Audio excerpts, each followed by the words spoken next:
సకల ఆశీర్వచన స్తోత్రములకు మించిన మీ ఘనమైన నామమునకు మీకు స్తోత్రాలు తండ్రి.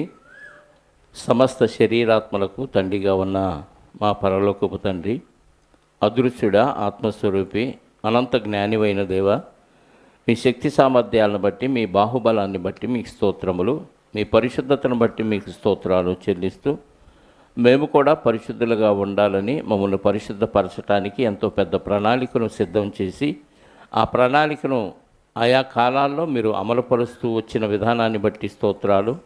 క్రీస్తు యేసులోనికి బాప్తిసం పొందిన మేమంతా క్రీస్తు యేసును ధరించుకొని లోకంలో జ్యోతుల వలె వెలగాలని మీరు కోరుకున్నారు. ఇంకా ఎంతమంది జ్యోతుల్లాగా వెలగట్లేదో, ఎంతమంది ఆరిపోయిన దీపాలుగా ఉన్నారో మీకు తెలుసునైనా. ఇంకా లోకములో జ్యోతులుగా వెలగటానికి సిద్ధపడిన మీ పిల్లల్ని ఆయత్తపరచమని కోరుకుంటూ, ఇప్పటి వరకు పాటల ద్వారా, మీ వాక్యము ద్వారా, అలాగే స్తుతి ఆరాధనల ద్వారా మీరు మహిమ పొందారని విశ్వసిస్తూ, మరికొన్ని మాటలు ఈ సందర్భంలో మేము నేర్చుకున్నటకు సిద్ధపడుతూ ఉండగా సమయోచితమైన జ్ఞానాన్ని నాకు అనుగ్రహించండి. మీ ఆత్మ సహాయాన్ని మెండుగా దయచేసి బోధిస్తున్న నాకును వింటున్న మీ పిల్లలకును సమయోచితమైన జ్ఞానాన్ని అనుగ్రహించమని మా రక్షకుడు, మా ప్రాణనాథుడు, పాప విమోచకుడైన యేసుక్రీస్తు వారి కృతజ్ఞత కలిగిన నామములో ప్రార్థించి అడిగి వేడుకొనిచున్నాను పరలోకపు తండ్రి, ఆమేన్. చేరువచ్చిన మీ అందరికీ ప్రభు అయిన క్రీస్తు నామములో నా శుభాలు, వందనాలు. ఈరోజు మనం వాసన గురించి ఆలోచిద్దాం. స్మెల్. దాన్ని బైబిల్ భాషలో జీవపు వాసన, మరణపు వాసన అంటారు. జీవపు వాసన అంటే సువాసన, మరణపు వాసన అంటే దుర్వాసన. నిత్య జీవానికి వెళ్ళే వాసన వేరు, నరకానికి వెళ్ళే వాసన వేరు. ప్రతి మనిషికి దేవుడు ఒక స్మెల్ పెట్టాడు, ఒక వాసన పెట్టాడు. అది పోలీసులకి బాగా తెలుసు. ఎందుకంటే నేరస్తుల్ని నేరం చేసిన స్థలంలో పట్టుకోవటానికి మనకంటే ఎక్కువగా ఘ్రాణశక్తి ఉన్న, అంటే వాసన చూడగలిగిన సామర్థ్యం ఉన్న కుక్కల్ని దానికి వాడతారు. ఆ కుక్కలు ఆ స్మెల్ని పసిగడతాయి. వచ్చిన వ్యక్తి ఎవరు, ఆ వాసన అతను వెళ్ళినంత దూరం ఆ కుక్కల వాసన చూసుకుంటూ వెళ్ళి ఆ వ్యక్తిని పట్టుకుంటాయి. ఎందుకంటే నేల మీద వాళ్ళు వేసిన అడుగులు, వారు వెళ్ళిన ఆ స్మెల్ ఏదైతే ఉందో అది కొన్ని గంటల పాటు ఉంటుంది. కాబట్టి ప్రతి వ్యక్తికి ఒక స్మెల్ ఉంటుంది. కాబట్టి ఎవరైతే నేరం చేశారో వాళ్ళని పట్టుకోవటానికి పోలీసులు ఈ కుక్కలను వాడతారు, డాగ్ స్క్వాడ్ అంటారు. అలాగే లోకంలో ఎన్నో వాసనలు ఉన్నాయి. అవన్నీ ఇష్టమైనవి ఉన్నాయి, ఇష్టం లేనివి ఉన్నాయి మనుషులకి. సువాసన అనేది పుష్పాల నుంచి వస్తుంది. లోకంలో ఎన్నో రకాల పువ్వులు ఉన్నాయి. ఆ పువ్వు యొక్క వాసన మన గతంలో మనం చూసుంటే, ఆ స్మెల్ చూడగానే ఆ పుష్పాన్ని మనం చూడకపోయినా ఇది ఫలాని పుష్పం అని వెంటనే చెప్పేస్తాం. అంటే ఆ పుష్పం తను ఉన్న ఆ పరిధిలో, ఆ పుష్పం ఉన్న ఆ పరిధిలో దానికి దేవుడిచ్చిన సామర్థ్యాన్ని బట్టి ఎంత దూరం తన సువాసనను వ్యాపించాలో అంత దూరం వ్యాపిస్తుంది. ఆ పుష్పాల నుంచి సేకరించిందే మనం వాడుకునే సెంట్లు కానీ, పెర్ఫ్యూమ్స్ కానీ, ఇలాంటివన్నీ. అలాగే కొన్ని దినుసులు ఉన్నాయి, సుగంధ ద్రవ్యాలు అంటారు. వీటి నుంచి కూడా మనకి సువాసన వస్తుంది. ఉదాహరణకి లవంగ, లేదా దాల్చిన చెక్క, యాలుక్కాయ, ఇలా కొన్ని దినుసులు ఉన్నాయి, సుగంధ ద్రవ్యాలు అంటారు. అంటే మంచి వాసనను వెదజల్లుతాయి. అవి ఎక్కడున్నా తన ఉనికిని చాటుకుంటూ ఉంటాయి. చుట్టూ ఉన్న జనాన్ని తన వైపు ఆకర్షిస్తూ ఉంటాయి. అవి కనిపించినా కనిపించకపోయినా దాని యొక్క ఆ వాసన మాత్రం మనకి ఈజీగా అర్థమైపోతూ ఉంటుంది. ఓహో, పలానా దగ్గర ఒక పుష్పం ఉంది, మల్లెపువ్వు ఉంది, గులాబీ పువ్వు ఉంది, లేదా మరొక పువ్వు ఉంది అని ఆ వాసన బట్టి అది పలాని పుష్పం అనేది మనం ఈజీగా చెప్పేస్తాం. కొంతమంది కొన్ని సెంట్లు వాడుతూ ఉంటారు కదా.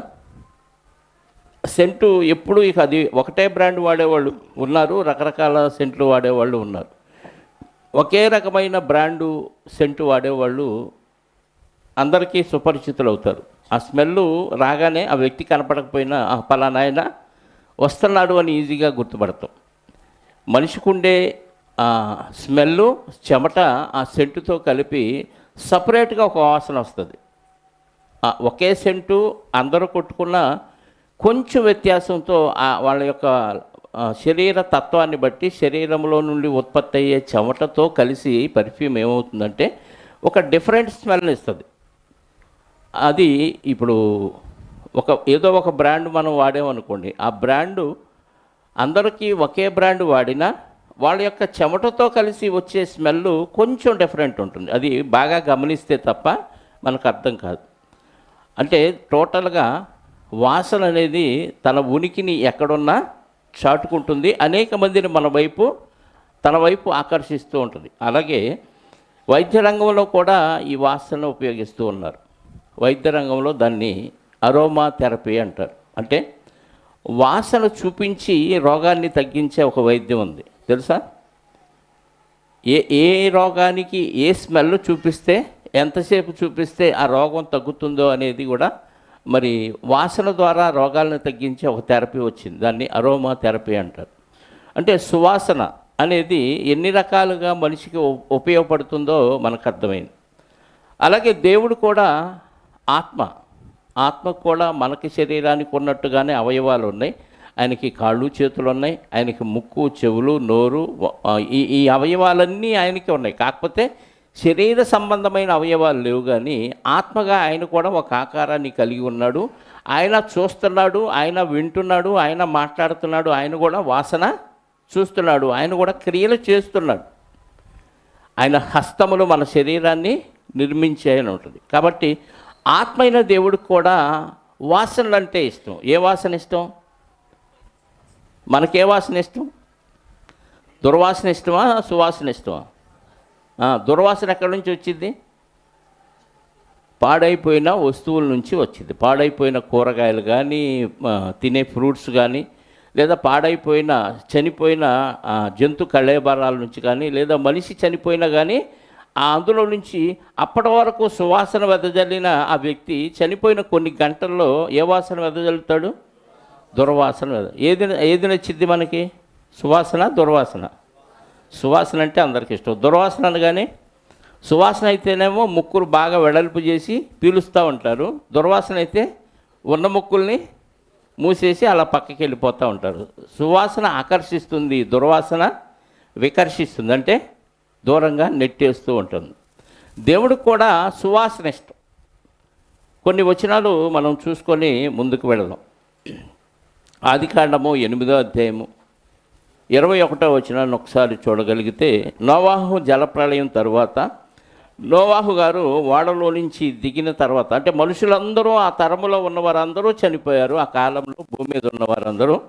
అయితే నోవాహు గారు ఓడలో నుంచి దిగిన తర్వాత తనతో పాటు ఓడలోకి ఎక్కించుకున్న జంతువులు ఇవన్నీ ఉన్నాయి కదా, వాటిలో శ్రేష్టమైనవి, అంటే దేవుడు మోషే గారి ద్వారా ఏది నిషిద్ధమో ఏది పరిశుద్ధమైనవో అప్పుడు నిర్ణయించాడు. ఆ నిర్ణయించక ముందే నోవాహు గారు ఓడలో నుంచి దిగిన తర్వాత ఏం చేశాడని ఒకసారి మనం చూడగలిగితే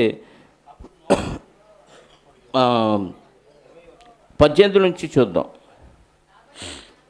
కాబట్టి నోవాహు అతనితో కూడా అతని కుమారుడును అతని భార్యయు అతని కోడండును బయటికి వచ్చారు. ఓడలో నుంచి బయటకు వచ్చారు. ప్రతి జంతువును, ప్రతి పురుగును, ప్రతి పిట్టయు, భూమి మీద సంచరించుచున్నవన్నీ వాటి జాతుల చొప్పున ఆ ఓడలో నుండి బయటికి వచ్చెను. అప్పుడు నోవాహు యెహోవాకు బలిపీఠము కట్టి పవిత్ర పశువులన్నిటిలోనూ పవిత్ర పక్షులన్నిటిలోనూ కొన్ని తీసుకొని ఆ బలిపీఠం మీద దహన బలి అర్పించను. వాళ్ళలో నుంచి ఫ్రెష్గా వచ్చాడు, మిగతా వాళ్ళందరూ చనిపోయారు ఆ కాలంలో ఉన్నవారందరూ. అందులో నుంచి బయటకు వచ్చిన తర్వాత ఏం చేశాడంట? దహన బలి, ఒక బలిపీఠం కట్టి దహన బలి అర్పించాడు. అప్పుడు యెహోవా ఇంపైన సువాసనను ఆఘ్రాణించటం అంటే స్వీకరించటం, పేల్చటం. ఆఘ్రాణించటం అంటే స్వీకరించటం లేదా పేల్చటం. ఇంపైన సువాసనను ఆఘ్రాణించి ఇక మీదట నరులను బట్టి భూమిని మరలా శపించను అన్నాడు. అంటే దేవుడు ఏం స్వీకరించినట్టుగా కనపడుతుంది, ఏం ఆగ్రహించినట్టుగా కనపడుతుంది? ఏమంటే భూమి మీద నోవాహు గారు కొన్ని జంతువుల్ని పక్షుల్ని దహన బలి ఇచ్చాడు, అంటే కాల్చేశాడు. ఈ స్మెల్ ఎక్కడికి వెళ్ళింది? వెళ్ళిద్దా చెప్పండి? పక్క ఊర్లో ఏదన్నా శవాన్ని కాల్చారనుకోండి, మన దాకా వచ్చిద్దా వాసన? వచ్చిద్దా రాదా? రాదు. మరి పరలోకం ఎక్కడుంది, భూమి ఎక్కడుంది? భూమి మీద ఒక ప్రాంతంలో కొన్ని జంతువులు పక్షుల్ని నోవాహు గారు బలిగా అర్పిస్తే ఈ స్మెల్ ఎక్కడికి వెళ్ళిందంట? దేవుని దగ్గరికి వెళ్ళింది. అంటే అంత దూరం ఈ స్మెల్ ప్రయాణించిందంటే వాస్తవంగా అయితే ప్రయాణించదు. కానీ దేవుడు అన్నీ చూస్తున్నాడు, కానీ ఆ చూసేవి వాటిని దేవుడు గమనిస్తున్నాడు, ఎవరు ఏం చేస్తున్నారు అనేది. దేవుడికి ఇలాంటి వచనాలు మనం ఇంకా చాలా ఉన్నాయి. ఒకసారి అవి కూడా చదవగలిగితే లేవీకాండం 1వ అధ్యాయం నుండి ఆ బలి విషయంలో దేవుడు చెప్పిన విషయాలన్నీ ఒక్కొక్కటే మనం చూడగలిగితే, దేవుడికి ఏంట్రా ఈ మాంసం కాలితే అంత ఇష్టమా, ఆ వాసన ఇష్టమా అనిపిస్తూ ఉంటుంది. లేవీకాండం 1వ అధ్యాయము, లేవీకాండం 1వ అధ్యాయము మొదటి నుంచి చూద్దాం ప్రియులారా. యెహోవా మోషేని పిలిచి ప్రత్యక్షపు గుడారములో నుండి అతనికి ఇలాగూ సెలవిచ్చాను, నీవు ఇశ్రాయేలుతో ఇట్లనము, మీలో ఎవరైనాను యెహోవాకి బలి అర్పించినప్పుడు గోవుల మందలో నుండి కానీ, గొర్రెల మందలో నుండి కానీ, మేకల మందలో నుండి కానీ దానిని తీసుకొని రావాలి. ఏమంటే దేవుడు ఆల్రెడీ మనిషి బలి అర్పిస్తున్నాడు. నోవాహు గారికి ఏం చెప్పాలా దేవుడు, కానీ నోవాహు గారే అర్పించారు. ఎక్కడి నుంచి తేవాలో ఒక కండిషన్ పెడుతున్నాడు, రూల్ పెడుతున్నాడు. గోవుల్లో నుండే కానీ, గొర్రెల్లో నుండే కానీ, మేకల్లో నుండే కానీ దాన్ని తీసుకొని రావాలి. అతడు దహన బలి రూపముగా అర్పించినది గోవులలోనిదైనని ఎడల నిర్దోషమైన మగదానిని తీసుకొని రావాలి. తాను యెహోవా సన్నిధిని అంగీకరింపబడినట్లు తాను యెహోవా సన్నిధిని అంగీకరింపబడినట్లు. అంటే బలిచ్చేది ఎందుకు? నువ్వు చేసిన తప్పుకి పరిహారంగా జంతువు బలి అవుతుంది. అంటే నిన్ను దేవుడు అంగీకరించాలి, నువ్వు చేసిన తప్పును క్షమించాలంటే నువ్వు ఒక జంతువుని బలిగా, దహన బలిగా అర్పించాలి. అంటే ఆ జంతువును బట్టి నిన్ను అంగీకరిస్తాడు దేవుడు. మీకు అర్థమవుతుందా? దేవుడికి మాంసం అంటే ఇష్టం, రక్తం అంటే ఇష్టం, బలులంటే ఇష్టం అనుకుంటారు తెలియని వారు, వాక్యం తెలియని వారు. ఇక్కడ పరిష్కారంగా ఏం చూపించాడంటే, నువ్వు తప్పు చేసావు, నువ్వు తప్పు చేసినప్పుడల్లా నీ కోసం ఒక జంతువు బలవుతుంది. అది ఏదో ఒక చెడ్డ జంతువు, కాలొంకరో కన్నొంకరో రోగిష్టైన జంతువు అయితే పర్వాలేదు, వేస్ట్ కదా అని ఇచ్చేసాడు అనుకోవచ్చు. నిర్దోషమైన అన్నాడు అంటే మంచిగా ఉన్న ఒక జంతువుని మనుషులు కోరుకుంటారు, చెడ్డదాన్ని ఎవరు కోరుకోరు. తినే ఫలాల్లో కూడా ఏరుకుంటాం?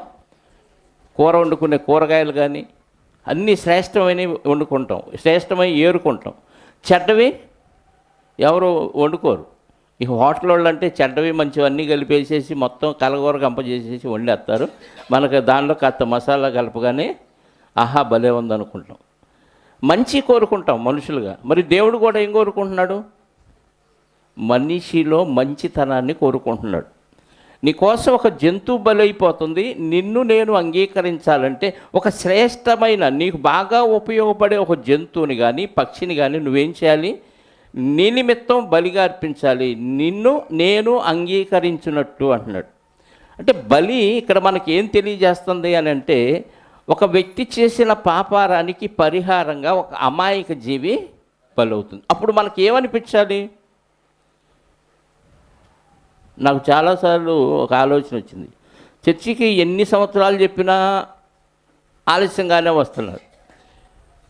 నాకు అనిపించింది, ఒక్కొక్కళ్ళు ఆలస్యంగా వచ్చినప్పుడల్లా ఒక వాత వేసుకుంటే నా ఒంటి మీద ఎలా ఉంటుంది అనిపించింది. ఎవరిని ఏమనక్కర్లా. తర్వాత అనిపించింది, వాతలతో నేను చచ్చిపోతా తప్ప ఇళ్లలో మార్పు రాదు అనిపించింది కదా. పోతే ఆడి శరీరమే కదా పోయేది, ఆడికే కదా వాతలు పడేది. ఆ కాసేపు ఏంది, అయ్యో నా కోసం అయ్యగారు వాత వేసుకున్నారని కాసేపు కన్నీళ్ళు గారుతారు, తర్వాత ఆయింట్మెంట్ కొనిస్తారంతే, అంతకుమించి ఏముండదు అనిపించి వీళ్ళ కోసం అంత అవసరమా, మాటలతో చెబుదాంలే. ఎందుకంటే అలా వాతలు వేసుకోవాలంటే చంద్రా దెబ్బకే నా ఒళ్ళంతా పొంగిపోయేది, అన్ని వాతలు పడి నా శరీరం మీద. అందరూ ఎవరూ తక్కువేంది అనలేదు. అంటే దేవుడు ఏం కోరుకున్నాడంటే ఆ వ్యక్తిలో కావాల్సిన పరివర్తన రావటానికి ఒక జంతువుని బలివ్వాలి అనుకున్నాడు.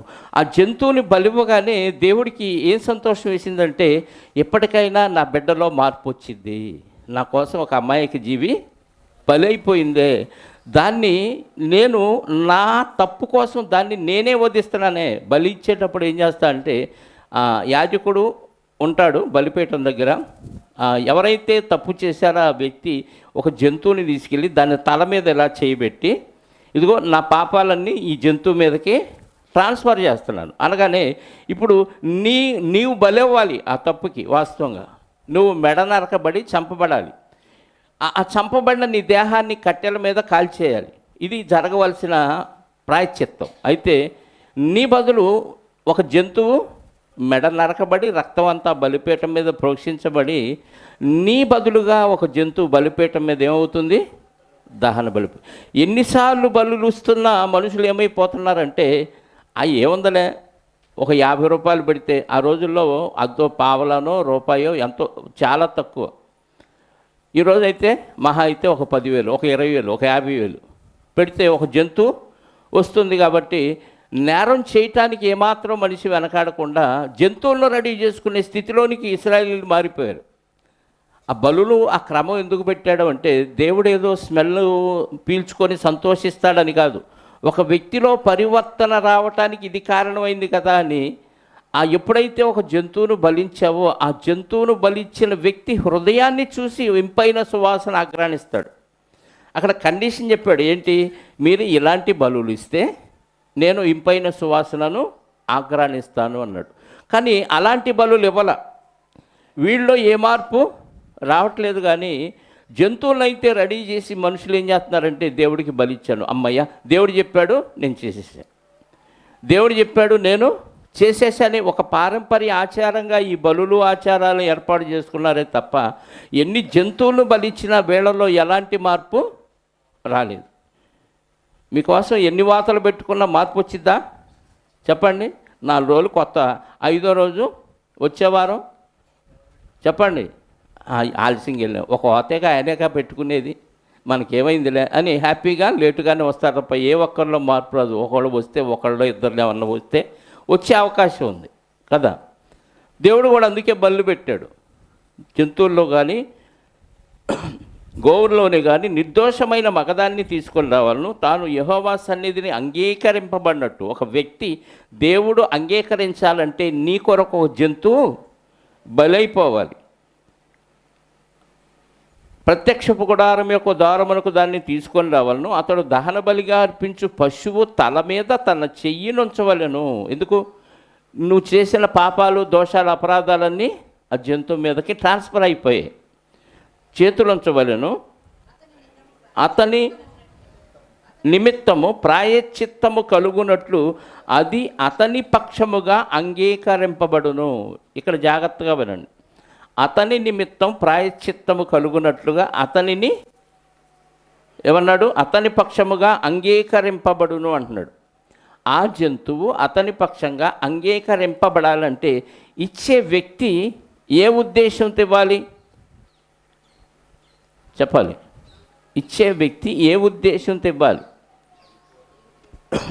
దేవుడు చెప్పాడు కాబట్టి ఇచ్చాననే ఉద్దేశంతో ఇవ్వాలా, లేకపోతే ఇంకా పాపం చేయను, ఏదో పొరపాటున జరిగింది, ఈ ఒక్కసారికి క్షమించు అని పశ్చాత్తాపడి దేవుని సన్నిధిలో నా కోసం ఒక అమాయక జీవి బలైపోతుంది అనే ఉద్దేశంతో బలివ్వాలా, లేదా గొర్రెలు మేకలు బోల్డ్ ఉన్నాయి, నాకు డబ్బులకి ఏమి కొదువా లేదు, ఎన్ని కావాలంటే అన్ని కొనివ్వగలిగిన సామర్థ్యం నాకుందని గర్వంతో ఇవ్వాలా? ఇలాంటి ఆలోచనలు దేవుడు చూస్తాడు. చూసి ఇతను ఏ ఉద్దేశంతో ఇచ్చాడనే దాన్ని బట్టి అతనిని అంగీకరిస్తాడు. లేదా పారంపర్య ఆచారంగా ఇస్తే దేవుడు అంగీకరించడు. నాకు చాలా డబ్బు ఉంది, చాలా జంతువులు ఉన్నాయి, గొర్రెలు మేకలు ఎడ్లు ఉన్నాయి కాబట్టి అందులో ఒకటి ఇస్తాను, నష్టమే ఉందని గర్వంతో ఇచ్చాడా అనే మనసుని బట్టి దేవుడు చూస్తే దాన్ని అంగీకరించడు. నిజంగా నా కోసం ఒక జంతువు బలైపోతుందే అనే ఉద్దేశంతో ఇస్తే మాత్రం అప్పుడు మాత్రం అతని నిమిత్తం ఆ జంతువుని దేవుడు అంగీకరిస్తాడు. జరిగే ప్రాసెస్ ఒకటే. జంతువు వస్తే తీసుకొస్తాడు, దానికి తల మీద చేయబెడతాడు, యాజకుడు దాన్ని వధించి ఆ రక్తాన్ని బలిపీఠం మీద ప్రోక్షించి ఆ జంతువుని ఆ బలిపీఠం మీద దహన బలిగా అర్పిస్తాడు. జరిగే ప్రాసెస్ ఒకటే. కానీ అక్కడ ఉద్దేశం మెయిన్. ఏ ఉద్దేశంతో అతడు బలిచ్చాడనేది దేవుడు ఇంపార్టెంట్గా తీసుకుంటాడు. దానిని బట్టి అతనికి పాప క్షమాపణ జరిగిందా లేదా అనేది దేవునికి తెలుసు, ఇచ్చిన వ్యక్తికి తెలుసు.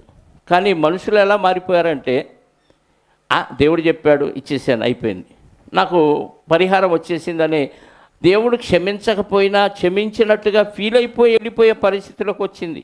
ఈరోజు సమాజంలో ఆ బలులు లేవు, కానీ ఆ రోజుల్లో ఆ సమాజంలో బలులు ఒక రొటీన్గా పారంపర్యాచారంగా కంటిన్యూ అయినాయి తప్ప నిజంగా దేవుడు నా నిమిత్తం ఒక జంతువును వధిస్తున్నాడని పశ్చాత్తాపంతో ఇచ్చిన వారి సంఖ్య పోయిందండి. అందుకే ఆ యేసుక్రీస్తు వారు వచ్చిన కాలానికి చూస్తే అక్కడ జంతువులు నమ్మేవాళ్ళు, పక్షులు నమ్మేవాళ్ళు, రోకలను మార్చేవాళ్ళు. ఎందుకంటే వివిధ దేశాల నుంచి వస్తారు అక్కడికి, యెరూషలేముకి.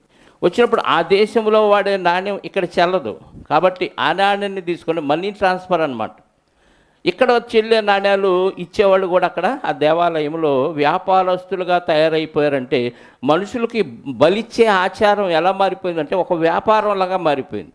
దేవుడు కోరుకున్న విధానం వేరు, ఇక్కడ జరుగుతున్న విధానం వేరు. అందుకే అతని నిమిత్తం అంగీకరింపబడాలి అంటే ఆ జంతువు ఎలాంటి మనసుతో ఇవ్వాలి? పశ్చాత్తాపం కలిగిన మనసుతో ఇవ్వాలి. అలా ఇచ్చేవారి సంఖ్య రాను రాను తగ్గిపోయిందండి. చదువుదాం 5వ వచనం. అతడు యెహోవా సన్నిధిని ఆ కోడెను వధించిన తర్వాత యాజకులైన అహరోను కుమారులు దాని రక్తమును తెచ్చి ప్రత్యక్షపు గుడారము ఎదుటనున్న బలిపీఠము చుట్టూ ఆ రక్తమును ప్రోక్షింపవలెను. అప్పుడు అతడు దహన బలి రూపమైన ఆ పశు చర్మమును వలిచి దాని అవయవములను విడదీసిన తరువాత యాజకుడైన అహరోను కుమారులు బలిపీఠం మీద అగ్ని ఉంచి ఆ అగ్ని మీద కట్టెలను చక్కగా పేర్చవలను. అప్పుడు యాజకులైన అహరోను కుమారులు ఆ అవయవములను, తలను, కొవ్వును బలిపీఠం మీదనున్న అగ్ని మీద కట్టెలపైన చక్కగా పేర్చవలను. దాని అంత్రములను, కాళ్లను నీళ్లతో కడగవలను. అది యెహోవాకు ఇంపైన సువాసన గల దహన బలి యగునట్లు యాజకుడు దానిని అంతయు బలిపీఠం మీద దహించాలి.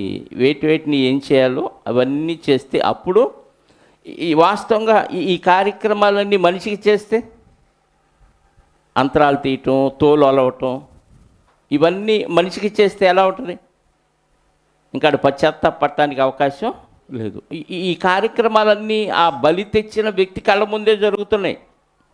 ఈ కార్యక్రమాలని దాన్ని తోలు తీయటం, దాన్ని రక్తాన్ని బలిపీఠం చుట్టూ ప్రోక్షించటం, ఈ అంతరాలను విడదీయటం, ఆ కాళ్ళని వీటన్నిటిని శుభ్రంగా నీళ్ళతో కడగటం, ఈ కార్యక్రమాలన్నీ ఆ వ్యక్తి కళ్ళ ఎదుటే జరుగుతున్నప్పుడు ఎలాంటి పరివర్తన రావాలి చెప్పండి? రావాలా? రావట్లేదు. ఈరోజు మనం ఒక పోతునో ఒక కోడినో దేనిలో కోస్తున్నాం, దాన్ని కోసేటప్పుడే దాన్ని ఎలా తింటామో గుర్తు చేసుకొని హ్యాపీగా కోసేస్తున్నాం తప్ప నా కోసం ఒక అమాయక జీవి బలైపోతుంది అనే ఆలోచన ఎవరిలో కలుగుతుందా? కలగట్లేదు. ఒకవేళ కలిగింది ఎవరికన్నా అనుకో, జీవహింస మహాపాపం అనే నినాదాన్ని వాళ్ళు రేపుతున్నారు. ఒక జంతువు నీ కోసం బలవుతుంది, తినటానికి బలవుతుంది, అది వేరే. కానీ నువ్వు చేసిన పాపానికి బలవుతుంది. ఇక్కడ ఆ జంతువును చూసి ఒక వ్యక్తి హృదయంలో పరివర్తన రావటాన్ని బట్టి దేవుడు ఇంపైన సువాసన ఆగ్రహిస్తాడంటే అక్కడ మనకు అర్థం కావాల్సింది ఏంటంటే, వీడి కోసం ఆ జంతువు బలవుతుందని దేవుడు బాధపడలేదు, ఒక జంతువు పోయిందని బాధపడలేదు, కానీ నా బిడ్డలో పరివర్తన వచ్చిందని సంతోషించి ఆ పరివర్తన బట్టి ఆయన సంతోషిస్తాడు. వాసన కాదు అక్కడ. మీకు ఈ లేవీకాండం, సంఖ్యాకాండం, ఈ బలులు అర్పణల గురించిన వ్రాయబడినవన్నీ చదువుకోండి. ఎక్కడైనా దేవుడు ఇంపైన సువాసన ఆఘ్రానించాడు అంటే అక్కడ అర్థం ఏంటంటే ఆఘ్రానిస్తాడు అనే మాట రాయించాడు. కానీ ఇచ్చిన వారిలో ఎంతమందిని బట్టి దేవుడు సంతోషించాడు అనేది మనకి ఆ వ్యక్తి హృదయాన్ని బట్టి దేవుడికి తెలుస్తుందండి తప్ప మనుషులకి ఎవరికీ తెలియదు. మనుషుల లెక్కలో ఎలా ఉంటుంది, ఓహో వీడు తప్పు చేశాడు, తీసుకెళ్ళి యెరూషలేము దేవాలయంలో బలిచ్చాడు, వీడు ఈ రోజు వరకు పరిశుద్ధుడు. ఇది బాహ్యంగా కనిపించే పరిశుద్ధత. కానీ వాడు ఏ ఉద్దేశంతో ఇచ్చాడు, వాడిలో పరివర్తన వచ్చిందా లేదా, దేవుడు వాడి యొక్క ఇచ్చే విధానాన్ని చూసి సంతోషించాడా లేదనేది ఎవరికి తెలుసు? ఇచ్చిన వ్యక్తికి, దేవునికే తెలుసు. ఈరోజు కానుకలు ఇస్తున్నాం, కానుకలు హృదయపూర్వకంగా ఇచ్చిన వారు ఎవరో దేవుడికి తెలుసు. ఏదో ఇవ్వాలి కాబట్టి చెయ్యాలా పెట్టి తీసినోడి సంగతి కూడా దేవుడికి తెలుసు. చిరిగిపోయిన నోట్లు వేసిన వాళ్ళ సంగతి కూడా దేవుడికి. అంటే వాళ్ళ హృదయాన్ని బట్టి, వాళ్ళ ఆలోచన బట్టి, వాళ్ళు కోరుకున్నది సఫలం చేస్తాడా లేదా అనేది, వాళ్ళని బట్టి దేవుడు సంతోషిస్తాడా లేదనేది వాళ్ళకి దేవుడికే తెలుసు. మనుషుల్లో ఎవరికి ఏం తెలియదు, ఎందుకంటే అందరూ వచ్చారు, అందరూ కానుకలు ఇచ్చారు అనుకుంటాం. కానీ అలాగే ఆ రోజు బలులు కూడా ఎలా ఉన్నాయి అంటే, అందరూ తప్పు చేస్తున్నారు, దేవుడికి తీసుకొచ్చి దహన బలిగా అర్పిస్తూ ఉన్నారు. అలాగే అందరి నిమిత్తం ప్రధాన యాజకుడు సంవత్సరానికి ఒకసారి ప్రజలందరి పాపములు తన పాపం నిమిత్తం కూడా అతి పరిశుద్ధ స్థలంలోనికి వెళ్ళి బలి అర్పిస్తూ ఆ బలి పీఠంలో దగ్గర ఈ రక్తాన్ని తీసుకెళ్ళి ప్రోక్షిస్తూ ఉంటాడు. ఇది అందరి నిమిత్తం, దేశం నిమిత్తం చిందించే రక్తం ఇది. ఇదంతా ఎందుకు పెట్టాడు దేవుడు అని అంటే, మనుషులు ఇప్పటికైనా పశ్చాత్తాపడతారు అనే ఉద్దేశంతో పెట్టారు. ఈ ఇంపైన సువాసనను ఆఘ్రానించాడు దేవుడు అనే ఈ పదాలన్నా మనం చదువుకుంటున్నప్పుడు, దేవుడు అతని హృదయాన్ని బట్టి సంతోషించాడే తప్ప ఈ కాలిన ఈ జంతు చర్మం, జంతు మాంసం యొక్క వాసన దేవుడిని ఆకర్షించింది, దేవుడు బాగా పీల్చుకున్నాడు ఆ వాసన అనుకుంటే చాలా పొరపాటు. ఏమండి, ఏదైనా శవం కాలుతున్నప్పుడు వాసన ఎవరైనా పీల్చుకోవడానికి ఇష్టపడతారా? చెప్పాలి. జంతువు కాలుతున్నప్పుడు ఆ వాసన పీల్చుకోవడానికి ఇష్టపడం. తర్వాత వేసి మసాలాలు వేసి వండితే అప్పుడు స్మెల్ వేరు. కానీ కాలుస్తున్నప్పుడు ఒకలాంటి బ్యాడ్ స్మెల్లే వస్తుంది, దుర్వాసన వచ్చి తప్ప సువాసన రాదు. అలాంటిది దేవుడికి ఎలా ఇంపైన సువాసన అవుతుంది అంటే, ఆ జంతువు కాలిన వాసన బట్టి ఆయనకు సువాసన కాదు, ఆ వ్యక్తిలో వచ్చిన పరివర్తన బట్టి అక్కడ సువాసన అని రాయించాడే తప్ప నిజంగా అది దేవుడికి జంతువును బలిస్తే బలుడంటే దేవుడికి అంత ఇష్టమా, ఆ వాసన బాగా పీలుస్తాడా అని బాహ్యంగా ఆలోచిస్తే వాళ్ళకి వాక్యం అర్థం కాలేదని చెప్పాలి.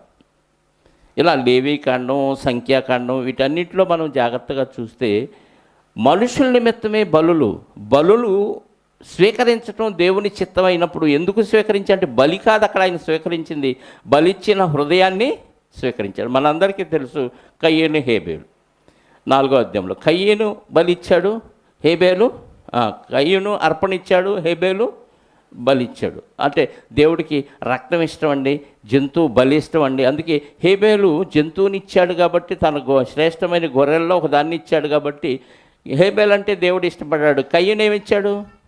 వెజిటేరియన్ ఇచ్చాడు, పంటలో కొంత భాగం ఇచ్చాడు కాబట్టి కయ్యేను అంటే ఇష్టపడలేదు అనుకుంటారు బాహ్యంగా ఆలోచించేవాళ్ళు. వాస్తవంగా కయ్యేను మనస్సు బాగలేదు. అక్కడ చదివితే 4వ అధ్యాయంలో ఒక మాట, కొంతకాలమైన తరువాత కయ్యేను పొలం పంటలో కొంత యెహోవాకు అర్పణగా తెచ్చాను.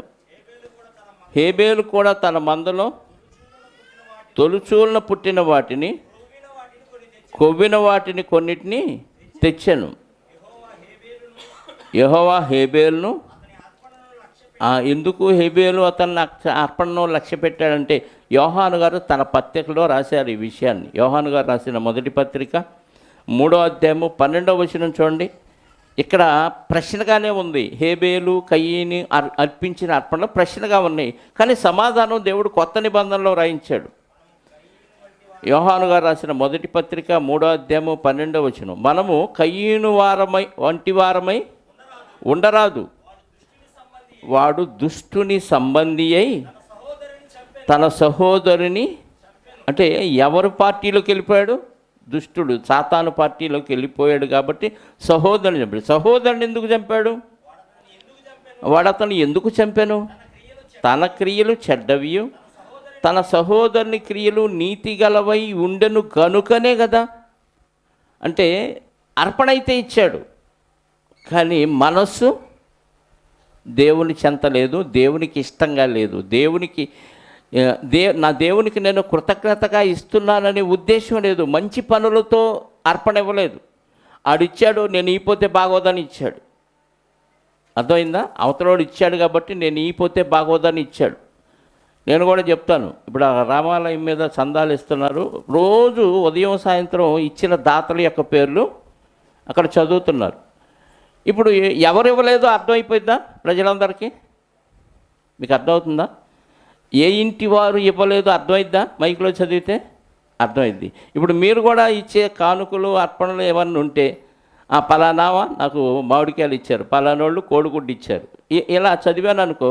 లేకపోతే మీరు ఇచ్చే చందాలు నేను అనౌన్స్మెంట్ చేశాను అనుకో, ఇవ్వనోళ్ళు కూడా ఏం చేస్తారు? తర్వాత వచ్చి చచ్చినట్టు ఇస్తారు. ఎందుకంటే మేము ఇవ్వలేదు అనేది అందరికీ తెలిసిపోద్ది. మైకులో మా పేరు రాలేదంటే మేము ఇవ్వలేదు కాబట్టి అర్జెంటుగా ఇచ్చి పేరు మైకులో చదివించుకుందామని ఇచ్చేస్తారు. ఇక్కడ క్రియలు చెడ్డవి అంటే,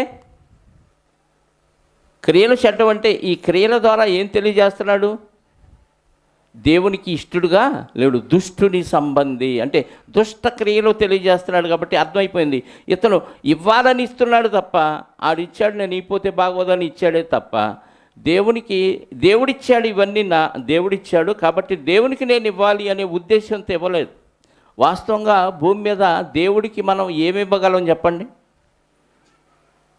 మన సొంతదేమన్నా ఇవ్వగలమా దేవుడికి? అసలు మన సొంతదేముంది చెప్పండి భూమి మీద? చెప్పాలి. నీ సొంతం అంటూ ఏమన్నా ఉందా? చెప్పాలి. నేను కష్టపడి సంపాదించానండి, ఇది నాది అంటానికి. అసలు నువ్వు కష్టపడటానికి నిన్ను తయారు చేసిందే దేవుడు. నీకు ఆ తెలివితేటలు ఇచ్చిందే దేవుడు. నీకు ఆ పనిని నేర్పించిందే దేవుడు. ఒకవేళ దేవుడికి ఏదో ఇచ్చావు, కొబ్బరి చెట్టు ఉంది, కొబ్బరికాయ కాసింది, కొబ్బరికాయ తీసుకొచ్చి దేవుడికి ఇచ్చావు. కొబ్బరి చెట్టు లేకపోతే ఏ కాయ ఇస్తావు? నీ తలకాయ కూడా ఎవరిచ్చింది? అందుకే కీర్తనల గ్రంథం 50వ అధ్యాయంలో ఒక మాట అన్నాడు, 10వ వచనం నుండి. కీర్తనల గ్రంథం 50వ అధ్యాయం 10వ వచనం. అడవి మృగములన్నీయు, 1000 కొండల మీద పశువులన్నీయు ఎవరి అంట? అడవి మృగాలు, 1000 కొండల మీద పశువులు నావే కదా. కొండలలో ఉండు పక్షులన్నిటినీ నేను ఎరుగుదును, పొలములలోని పశ్వాదులు నా వశమై ఉన్నవి, లోకమును దాని సంపూర్ణతయు నావే. లోకం దాని సంపూర్ణత అంటే లోకములో ఉన్న ప్రతిదీ నాదే అంటున్నాడు దేవుడు. ఇప్పుడు నువ్వేమిస్తావు దేవుడికి? నువ్వు నీ సొత్తు కాదు, నువ్వు కూడా దేవుడు దయ వలన నువ్వు పుట్టావు అంతే. దేవుడు పుట్టిస్తే పుట్టావు అంటే నువ్వు కూడా నీదంటూ ఏమీ లేదు. నా చెయ్యి, నా కాలు, నా కళ్ళు, నా కడుపు, నా శరీరం అంటానికి అవకాశం లేదు. నువ్వు కూడా దేవుడు తయారు చేస్తేనే వచ్చావు. కాబట్టి మనిషికి భూమి మీద అంటూ ఏమీ లేదు, నాది అనటానికి ఏది లేదు. మనమే దేవుని వారం. అలాంటిది దేవుడికి ఏమిస్తావు? లోకంలో ఉన్నవన్నీ నావే కదా అంటున్నావు. నేను ఆకలిగొన్నను నీతో చెప్పను, వృషభముల మాంసము నేను తిందునా? నువ్వు ఏదో బలిస్తే దాన్ని కాలిస్తే నేను ఇంపైన సువాసనలు ఆగ్రహించాను కాబట్టి దేవుడికి మాంసం ఇష్టం, జంతువుల మాంసం ఇష్టం, జంతువుల రక్తం ఇష్టం అంటానికి వీలు అసలు నాకు ఆకలే లేదు. కొన్నా నీకు చెప్పను, ఎందుకంటే నువ్వు సొత్తు కానప్పుడు నువ్వు నాకేమిస్తావు అంటున్నాడు మనిషితో. వృషభముల మాంసము నేను తిందునా, పొట్టేళ్ల రక్తముని నేను తాగుదునా? దేవునికి స్తుతియాగము చేయుము, మహోన్నతునికి నీ మ్రొక్కుబళ్ళు చెల్లించుము. ఆపత్కాలమున నీవు నన్ను గూర్చి మొరపెట్టుము, నేను నిన్ను విడిపించదను, నీవు నన్ను మహిమపరచెదవు. ఇదంట ఇవన్నీ నావే, నాకేం అవసరం లేదు, నీకోసమే నువ్వు నా దగ్గరికి ప్రార్థించి నేను అనుకూల సమయంలో నీకు అన్నీ ఇచ్చా. అంటే మనం దేవుణ్ణి ప్రార్థించటానికి కానీ దేవుడికి ఏదైనా ఇవ్వాలనుకున్నా ఎవరి కోసం అంటే మన కోసమే. దేవుడి కోసం అయితే మనం ఏమి ఇవ్వాల్సిన అవసరం లేదు, అన్నీ మన కోసమే మనం చేస్తున్నాం.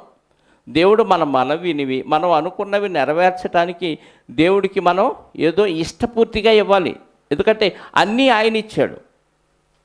మనం బజారీలో వచ్చినప్పుడు పిల్లలకి ఏమన్నా మిఠాయిలు తెచ్చి పెడతా ఉంటాం, చాక్లెట్లు, బిస్కెట్లు. తెచ్చినవన్నీ వాళ్ళ చేతిలో పెట్టి ఒకటి ఇవా నాకని అడుగుతాం.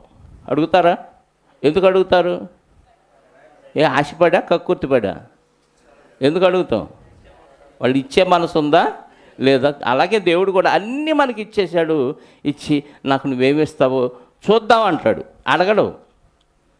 నాకు నేను ఇచ్చాను కదా అని కృతజ్ఞత మీకుంటే ఇవన్నీ దేవుడు దయ వలన నాకు ఇచ్చాడు. మనం ఎప్పుడు చదువుతాం ప్రసంగి 5:19, దేవుడు ఒకనికి ధనధాన్య సమృద్ధిని ఇచ్చి దాని యందు అనుభవించుటకు తన భాగము అనుభవించుటకు అతనికి వీలు కలుగ చేసిన యెడల అతనికి ఆ స్థితి దేవుని ఆశీర్వాదం వలన వచ్చింది అనుకోవాలి. అంటే అన్నీ దేవుడిచ్చాడు. నీకు ఏదున్నా అది దేవుడిచ్చాడు అంతే. నీకేమి ఇవ్వలేదా? కొంచెం ఇచ్చాడా? అది దేవుడిచ్చింది. ఎక్కువ ఇచ్చినా దేవుడే ఇచ్చాడు, తక్కువ ఇచ్చినా. ఇప్పుడు దేవుడిచ్చిన దాంట్లో నుంచి నువ్వు హృదయపూర్వకంగా ఇస్తే, నీ పిల్లలు మా నాన్న తెచ్చాడు, మా అమ్మ పెట్టింది కాబట్టి మా అమ్మకు నేను పెట్టాలి, మా నాన్నకు నేను పెట్టాలని ఇష్టపూర్తిగా పెడితే నువ్వెంత సంతోషిస్తావు? అది పెట్టినప్పుడు లాగి ఒకటి కొట్టి నేనే కదా ఇచ్చింది నీకు అని లాక్కుంటే ఎంత బాగుంటుంది? ఏది బాగుంటుంది చెప్పండి? వాడు పెట్టను ఇవన్నీ నాయి అన్నాడు అనుకో, ఏం చేస్తాడు తండ్రి? లాగి ఒక లెంపకాయ కొట్టి నేను ఇచ్చిని నాకు ఇవ్వటానికే బాధపడుతున్నా ఉంటాడు. దేవుడు మనకిస్తే ఇవన్నీ మనం దేవుడికి ఇవ్వకపోగా ఇవన్నీ నావి అని ఫీల్ అయ్యామనుకో, లాగి ఒకటి కొడతాడు, చచ్చూరుకుంటావు, ఏయిరా నీ అంటాడు. అన్నీ విడిచిపెట్టి వెళ్ళిపోవాలి. తెలియట్లా మనకి. ఇవన్నీ నావి అనుకొని లోకంలో స్నేహం చేసి లోకాన్ని ఆకర్షించుకొని, లోకం ఆకర్షిస్తే అలా ఆకర్షణకు లోబడిపోయి దేవుడిచ్చాడనే ఇంగిత జ్ఞానాన్ని కూడా మర్చిపోయాం. అందుకే ఈ బలులు అర్పణ ద్వారానన్నా కొంచెమన్నా దేవుడికి ఏదో ఇచ్చే హృదయం ఉందా లేదని టెస్ట్ చేయటానికే ఈ కార్యక్రమాలు పెట్టాడు తప్ప దేవుడికి మాంసం ఎందుకు, రక్తం ఎందుకు? అసలు దేవుడు ఆత్మండి, ఆయనకు ఆకలి లేదండి. ఆయనకు ఆకలి లేదు. నువ్వు బాగుపడటమే దేవుడి సంతోషం. నువ్వు తిరిగి ఆయన దగ్గరికి రావటమే దేవుడికి సంతోషం. ఆ సంతోషాన్ని దేవుడు పరిపూర్ణం చేయటానికి ఇలా జంతు బళ్ళు ఇవైతే లాభం లేదు. వీడు బలికి రెడీ చేసుకుంటున్నాడు జంతువుని అని చెప్పేసి కొత్త నిబంధనకు వచ్చేసరికి అందరి కోసం, అందరి పాపాల కోసం ఒకే ఒక్క మనిషిని బలి చేశాడు. ఆ మనిషే ప్రభు అయిన యేసుక్రీస్తు వారు. ఇక జంతు బళ్ళు అవసరం లేదు. కేవలం నమ్మండి. నువ్వు చేసిన తప్పు ఇందాకన్నా చూసారా, మీరు ఆలస్యంగా వచ్చినప్పుడల్లా నేను ఒక వాత వేసుకుందామని, అలా మనుషులందరూ చేసిన ఘోరాలు, నేరాలు, తప్పులన్నిటికీ ఆయనకి శిక్ష విధించాడు. ఇప్పుడు ఆయన నా కోసం చనిపోయాడని కృతజ్ఞత నీకుంటే ఇప్పుడు నువ్వు మారిపోతావు. జంతువును బలిచ్చినప్పుడు ఒక అమాయక జంతువు నా కోసం బలైపోయింది అని పశ్చాత్తాపంతో ఆ రోజు మారకపోయిన మనుషులు కూడా ఇప్పుడు ఒక మనిషి నా కోసం హింస అనుభవించాడు, ఒక మనిషి నా కోసం కష్టాలు అనుభవించాడు, శ్రమలు అనుభవించాడు, నిందలు అనుభవించాడని పశ్చాత్తాపంతోనన్నా మారతామేమోనని మనలాంటి రక్తమాంసాలు కలిగిన దేహాన్ని యేసుక్రీస్తు వారిని బలిస్తే ఇప్పుడు ఆ బలిని దేవుడు ఏమన్నాడు తెలుసా? సువాసన అన్నాడు. అంటే ఇంతమంది కోసం ఒక వ్యక్తి నేనున్నాను, నేను బలైపోతాను అంటే ఆ యేసుక్రీస్తు వారి బలిని దేవుడు ఆఘ్రాణించాడు. ఒక మనిషి కోసం ఒక జంతువు బలైతే ఆ వ్యక్తిలో వచ్చిన మార్పును బట్టి ఇంపైన సువాసన ఆఘ్రాణించిన దేవుడు ఇప్పుడు అందరి పాపాలు, ఘోరాల, నేరాల నిమిత్తం ఒక వ్యక్తి బలైపోతే ఈ బలిని దేవుడు ఆస్వాదించాడంట, ఇంపైన సువాసనను ఆఘ్రాణించాడు. అంటే ఈ ఒక వ్యక్తిలో వచ్చిన పరివర్తనను బట్టి యేసుక్రీస్తు వారి బలి దేవుడికి ఇంపైన సువాసనగా ఆఘ్రాణించబడింది. అందుకే కొరింథీ 2వ పత్రిక 2వ అధ్యాయము 14, 15, 16 వచనాలు. కొరింథీయులకు రాసిన 2వ పత్రిక 2వ అధ్యాయము 14, 15, 16. మా ద్వారా ప్రతి స్థలమందును, ఏమంటే మా ద్వారా పౌలు గారు రాస్తూ కొరింథీ సంఘానికి అంటున్నాడు, మా ద్వారా ప్రతి స్థలమందును క్రీస్తును గూర్చిన జ్ఞానము యొక్క సువాసనను కనపరచుచు ఆయన యందు మమ్మును ఎల్లప్పుడూ విజయోత్సాహముతో ఊరేగించుచున్న దేవునికి ఏంటంట? క్రీస్తు యొక్క జ్ఞానము యొక్క సువాసన. అంటే క్రీస్తు జ్ఞానము యొక్క సువాసన అంటే క్రీస్తు యొక్క జ్ఞానం ఏంటి? మనుషుల కోసం ఆయన బలిగా అర్పించబడ్డాడు. ఆ రోజు జంతువును అర్పిస్తే మనిషిని బట్టి దేవుడు సువాసన ఆగ్రహించాడు. ఇప్పుడు అందరి కోసం యేసుక్రీస్తు వారు బలి అయిపోయాడు అనేది సువార్త. ఇదే జ్ఞానం మనిషిని పరలోకానికి చేర్చే జ్ఞానం. ఈ జ్ఞానపు సువాసనను పౌలు గారు వీళ్ళ బృందం ఏం చేస్తున్నారు? ప్రతి స్థలమందు ప్రకటిస్తున్నారు. ప్రతి స్థలమందు ప్రకటిస్తున్నారు. ఈ ప్రకటించే ఈ మాటలు ఏవైతే ఉన్నాయో అవి సువాసన అంట. అంటే ఒక పుష్పం తనకున్న పరిధిలో స్మెల్ ఎలాగైతే వెదజల్లిద్దో, ఒక మంచి ఒక రక్షణ, ఒక పాప క్షమాపణ నిమిత్తం ప్రభువైన యేసుక్రీస్తు వారు చనిపోయాడు, సమాధి చేయబడ్డాడు, తిరిగి లేచాడనే ఒక మంచి రక్షణ వాక్యం చుట్టుపక్కల వాళ్ళకి ఏమై ఉంది? సువాసన అయి ఉంది. ఈ వాక్యం క్రీస్తు జ్ఞానము యొక్క సువాసనను కనపరుచు ఆయన యందు మమ్మును ఎల్లప్పుడూ విజయోత్సాహముతో ఊరేగించుతున్న దేవుడికి, అంటే ఎక్కడికి వెళ్ళినా సువార్తని చెబితే విజయం చేకూరుతుంది వాళ్ళకంటే. ఆ వాసన అవతల వాళ్ళు పీల్చుకొని వాళ్ళు కూడా అదే స్మెల్ కలిగి ఉంటున్నారు. అర్థమైందా? అంటే ఇక్కడ మనం ఆలోచించాల్సింది ఏంటంటే, ఒక వ్యక్తికి సువాసనను వెదజల్లాడు అంటే, యేసుక్రీస్తు రక్షణ సువార్తను పంచాడు అంటే ఇతనిలో నుంచి కూడా ఆ వాసన రావాలి. అంటే ఇతనిలోంచి ఆ వాసన రావాలంటే ఆ స్మెల్ ఇతను కలిగి ఉండాలంటే ఇతను కూడా యేసుక్రీస్తులాగా కనపరుచుకోవాలి, అంటే క్రియలు చేయాలి. పువ్వు నలిపే కొద్దీ ఏమైంది?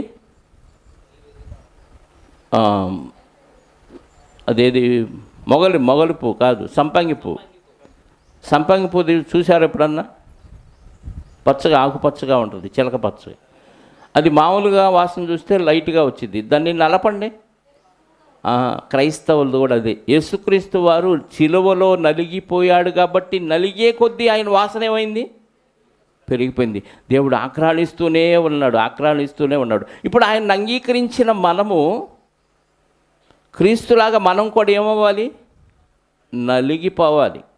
క్రీస్తు నలిగిపోతే సువాసన వచ్చి ఈరోజు ప్రపంచం అంతా వ్యాపించింది. ఆ సువాసన ఒక పువ్వుకి ఆ కొద్ది పరిధి ఉంటుంది ఆ వాసనకి కదా. ఒక పెర్ఫ్యూమ్కి ఒక పర్లాంగు దూరమో ఏమో ఉంటుంది. అంత దూరం నుంచి కూడా కొన్ని పెర్ఫ్యూమ్స్ స్మెల్ వస్తూ ఉంటాయి. ఆ వ్యక్తి వస్తున్నాడు అంటే అతను ధరించుకున్న ఆ వస్త్రాల మీద ఆ పెర్ఫ్యూమ్ జల్లుకున్నాడు కాబట్టి ఆ వాసన ఆ వ్యక్తి మన దగ్గరకు రాకముందే వచ్చేస్తుంది మన దగ్గరికి. అలాగే యేసుక్రీస్తు యొక్క శ్రమలు, సిలువ, సమాధి, బలియాగం ప్రపంచమంతా ఆ సువాసన ఈరోజు ఏమైంది? వ్యాపించింది. ఇప్పుడు ఆ సువాసన మనం కూడా కలిగి ఉన్నాం. క్రీస్తులోనికి బాప్తిసం పొందాం కాబట్టి ఇప్పుడు మనం ఎలా ఉండాలి? ఆ సువాసనను మన నుంచి కూడా వెదజల్లాలి. అంటే మాటలతో చెబితే సరిపోద్దా? మనం యేసుక్రీస్తులాగా నలిగిపోతూ సువాసనను వెదజల్లుతూ ఉంటే బాగుంటుందా? ఏమో అర్థమైందో లేదో, బిక్కమొహాలు పెట్టుకొని చూస్తున్నారు. ఏమర్థమైంది? క్రీస్తు వారిలాగా మనం కూడా ఏమంటే చెమటన్నగా అర్థం ఎవరికన్నా? నీ సొంత పనికి కాదు, అంటులు తోమటానికి, బట్టలు ఉతకటానికి, నీ కుటుంబాన్ని పోషించుకోవటానికి నువ్వు కార్చే చెమట కాదు, అది దుర్వాసన, కంపు కదా. మనం తినే ఆహారాన్ని బట్టి మన చెమట ఏమైంది? కంపు కొట్టిద్ది. ఇంపైన సువాసన రావాలంటే వాక్యాన్ని నింపుకోవాలి. వాక్యానుసారంగా మనం బతుకుతూ ఉంటే మన స్మెల్ చుట్టుపక్కల వాళ్ళకి ఏమవ్వాలి? వ్యాపించాలి. క్రైస్తవుడు అంటే ఇలా ఉండాలి, క్రైస్తవుడు అంటే ఇలా, క్రీస్తులు పోలి కనపడుతున్నారా, ఈ వాసన ఎంత బాగుంది, ఎంత మంచిగా ఉంటారా క్రైస్తవులు అనిపించాలి సమాజానికి. కానీ ఈరోజు క్రైస్తవులను చూస్తే ఏమనిపిస్తుంది? దుర్వాసన. క్రైస్తవులకి ఇల్లు ఇవ్వాలంటే భయపడుతున్నారు, క్రైస్తవులు ప్రార్థన అంటే భయపడుతున్నారు. కారణం ఏంటంటే వీళ్ళు సువాసన వెదజల్లాల్సిన వాళ్ళు ఏమవుతున్నారంటే దుర్వాసనను వెదజల్లుతున్నారు. అంటే క్రీస్తును పోలి నడుచుకోవట్లా. వాక్యాలైతే అవే చెబుతున్నారు, కానీ క్రియల రూపంలో అది లేదు. అందుకే ఈ విజయోత్సాహంతో ఊరేగిస్తున్నాడు మమ్మల్ని అంటున్నాడు. అంటే ఎక్కడికి వెళ్ళినా కొంతమంది మారిపోతూ ఉన్నారు ఈ సువార్తను పౌలు గారు వెదజల్లుతుంటే. ఎందుకంటే పౌలు గారు వాక్యానుసారంగా బ్రతుకుతూ వాక్యాన్ని వెదజల్లుతున్నాడు కాబట్టి నిజంగా ఈయన నిస్వార్థమైన సేవ చేస్తున్నాడు. దేని మీద ఈయనకి ఆశ లేదు, దేని మీద మమకారం లేదు. ఈ లోకం అశాశ్వతం అనుకున్నాడు కాబట్టి పరలోకం కోసం ప్రయాసపడుతున్నాడని ఆయన క్రియల ద్వారా చూపించాడు కాబట్టి ఆయన చెప్పిన మాట నమ్మేశారు. చాలామంది మారిపోయారు, కానీ కొంతమంది మారలేదంట. 15వ వచనం, రక్షింపబడు వారి పట్లను నశించు వారి పట్లను మేము దేవునికి క్రీస్తు సువాసన అయి ఉన్నాం. ఎవరికి? అంటే అందరికీ క్రీస్తు సువాసనను మేము ఎదజల్లుతున్నాం అనేది దేవుడికి తెలుసు. దేవుడి లెక్కలో మేమేమై ఉన్నాం? క్రీస్తు సువాసన అయి ఉన్నాం మేమే. అంటే వీళ్ళు క్రియలు చేస్తూ వాక్యాన్ని ప్రకటిస్తున్నారు, క్రియలు చేస్తూ వాక్యాన్ని ప్రకటిస్తున్నారు కాబట్టి దేవుని దృష్టిలో వీళ్ళు ఏమైపోయారు అంటే ఇక్కడ వీళ్ళు నలిగిపోతున్నారు. ఒక పక్క తిండి ఉంటే ఉంది, లేకపోతే లేదు, వస్త్రాలు ఉంటే ఉన్నాయి, సరైన వస్తువులు లేవు, చలికి వణుకుతూ సరైన దుప్పట్లు లేక ఎన్నో ఇబ్బందులు ఇరుకులు పడుతూ దేవుని దృష్టిలో నలిగిపోతూ క్రీస్తు సువాసన వీళ్ళు ఎవరెవరి పట్ల? నశించేవారి పట్ల.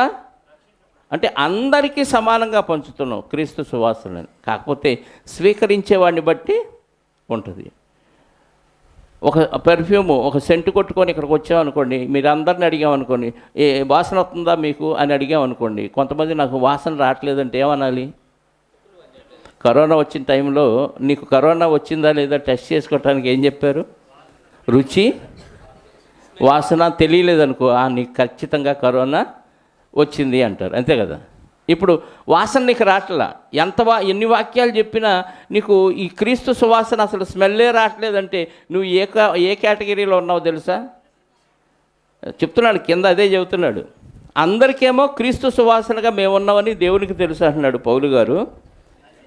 నశించు వారికి మరణార్థమైన మరణపు వాసనగాను, రక్షింపబడు వారికి జీవార్థమైన, రక్షించబడే వారికి అమ్మ ఎంత మంచి వాసన, క్రీస్తు సువాసన అంటే ఎంత బాగుంటుందా, ఇలా ఉండాలా మనిషి అంటే, ఇంత మంచిగా ఉండాలా, ఇంత ప్రేమగా ఉండాలా అని రక్షించబడే వాళ్ళకి అర్థమైతే, ఇదేం సువార్తరా, ఇదేంట్రా, ఇదేం మతంరా, ఇదేం గోలరా అని మొన్న ఏదో ఊరిలో చేపించారుగా బస్ స్టాండ్లో ఒక అతన్ని బలవంతంగా గుంజీలు తీయించి నేల ముక్కు రాయించి ఆ కరపత్రాలు చింపేసి క్షమాపణ చెప్పించి చేశారు. అది బలవంతం, అది దుర్వాసన. నిజంగా క్రైస్తవుడికి మరణపు వాసనగా ఉండదు, జీవపు వాసనగా ఉంటుంది. నశించుచున్న వారికి మరణార్థమైన మరణపు వాసనగాను, రక్షింపబడి వారికి జీవార్థమైన జీవపు వాసనగాను ఉన్నాము. అంటే ఈ సువార్త ప్రకటించే వీళ్ళు ఎలా ఉన్నారు వాళ్ళ దృష్టిలో అంటే, నశించే వారికేమో ఏంటిరా లేనిపోని పనికిమాలిని అన్నీ చెప్తున్నారు, మమ్మల్ని నాశనం చేయడానికి వచ్చారు అన్నట్టుగా అనిపిస్తున్నారు వీళ్ళు సువార్త ప్రకటించేవాళ్ళు. రక్షించబడే వాళ్ళకి ఎంత మంచి మాటలు ఎప్పుడూ వినలేదే, నిజంగా ఎంత మంచి స్మెల్లా ఇది అని వాళ్ళకి అనిపిస్తుంది. ఒకే స్మెల్ కొంతమందికి ఏమనిపిస్తుంది? చెడ్డగా అనిపిస్తుంది, కొంతమందికి మంచిగా అనిపిస్తుంది. అంటే జీవార్థమైన జీవపు వాసన రక్షించబడే వాళ్ళకి, నశించే వాళ్ళకి మరణార్థమైన మరణపు వాసనగాను ఉన్నాము మేము అంటున్నాడు. అంటే క్రైస్తవులు ఎలా ఉండాలంటే సువాసన వెదజల్లుతూనే ఉండాలి. క్రీస్తు సువాసనను స్వీకరించేవాడిని బట్టి వాడు ముక్కులు సరిగా పనిచేయకపోతే ఏమవుతుంది? మరణపు వాసన, అంటే నరకానికి తీసుకెళ్ళే స్మెల్ ఇది అంటున్నాడు. కొన్ని సెంట్లు కొంతమందికి పడవు, ఎలర్జీ వచ్చింది తెలుసా. అది బాగానే ఉంది కదా అంటాం మనం, కానీ ఆ వ్యక్తికి ఎలా ఉంటుంది అది? అబ్బో ఈ స్మెల్ నాకు అస్సలు పడదు. ఎక్కడ దాకా ఎందుకు? పెట్రోల్ వాసన కొంతమందికి పడిద్ది, కొంతమంది ఏమో బాగుందని పిలుస్తారు, కొంతమంది ఏమో ఆ వాసన వస్తేనేమో వాంతి చేసుకునే పరిస్థితిలోకి వెళ్ళిపోరు. ఒకే స్మెల్, కానీ కొంతమందికి ఎలా ఉంది? సువాసనగా ఉంది, కొంతమందికి దుర్వాసనగా ఉంది. మరి క్రీస్తు సువాసన మంచిదే, కానీ అవతల వ్యక్తులకి ఎలా ఉంది? దుర్వాసనగా ఉంది ప్రియులారా. అంటే ఇక ఆ వ్యక్తిగత విషయం అది. ఎందుకంటే మరణార్థమైన మరణపు వాసనగా అదే స్మెల్ కనపడుతుంది. దానికి మనం ఏం చేయలేం. మనం ప్రకటించాల్సింది వాక్యానుసారంగా బ్రతుకుతూ వాక్యాన్ని ప్రకటించాలి. ఇది సువాసన, క్రీస్తు యొక్క సువాసన. ఆ సువాసన క్రీస్తులో మాత్రమే కాదు, క్రీస్తు ద్వారా మనందరికీ అంటించాడు. కాబట్టి మనకు కూడా ఆ వాసన ఉంది. మనం కూడా ఆ వాసనను కనపరచాలంటే క్రియల ద్వారా ఆ వాసనను ఏం చేయాలి? కనపరచాలి, అంటే క్రియల ద్వారా ప్రదర్శించాలి. క్రీస్తు ఇలా బ్రతికాడు కాబట్టి మేము కూడా నిస్వార్థంగా ఎందుకుంటున్నామని.